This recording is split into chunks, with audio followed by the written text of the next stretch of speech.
Thème 2, faire la guerre, faire la paix, introduction.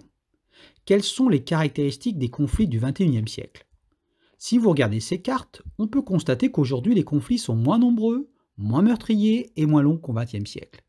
C'est la médiatisation de ces conflits qui donne l'impression d'un retour à la guerre. Deuxième caractéristique, les régions plus touchées sont l'Afrique et le Moyen-Orient par rapport à l'Amérique ou l'Europe. Autre caractéristique, les guerres classiques entre États sont moins nombreuses que les guerres civiles.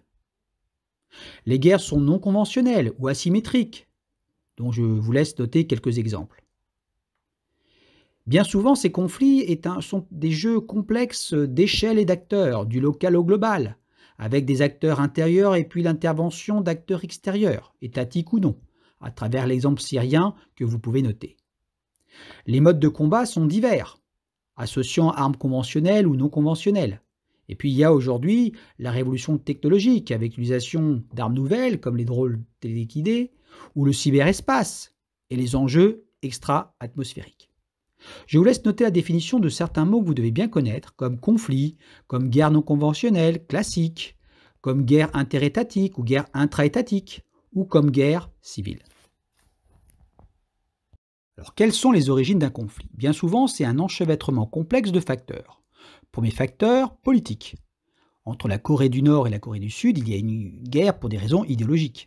Bien souvent, la guerre est un moteur de construction identitaire. La nation se définit face à un ennemi extérieur. Il peut y avoir aussi des litiges frontaliers. On revendique un territoire. Exemple entre la Chine et l'Inde. Et puis il y a la guerre civile où on veut renverser le régime en place, pour des raisons donc politiques. Exemple, la Syrie. Il y a des guerres aussi avec des idéologies religieuses, même si bien souvent la religion est instrumentalisée à des fins politiques. Et puis il peut y avoir aussi des guerres pour des raisons économiques. On revendique un territoire pour ses ressources, ou alors la pauvreté d'un pays qui explique les tensions intérieures, qui explique les guerres civiles. Je vous laisse noter d'ailleurs la définition de ce qu'on appelle un État failli. Comment établir la paix au XXIe siècle? Il existe 3 modalités du retour à la paix.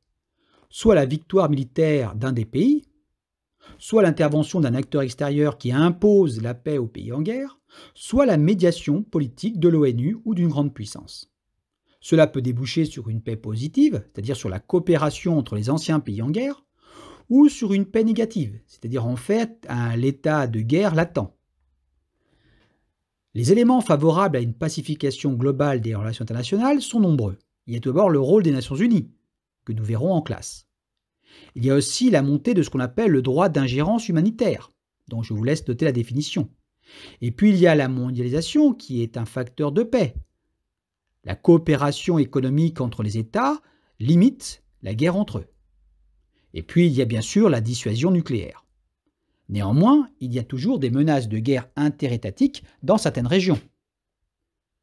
Il y a une course aux armements entre certains pays. On peut citer l'exemple des pays du Moyen-Orient, ou la modernisation de l'armée chinoise qui effraie certains pays voisins.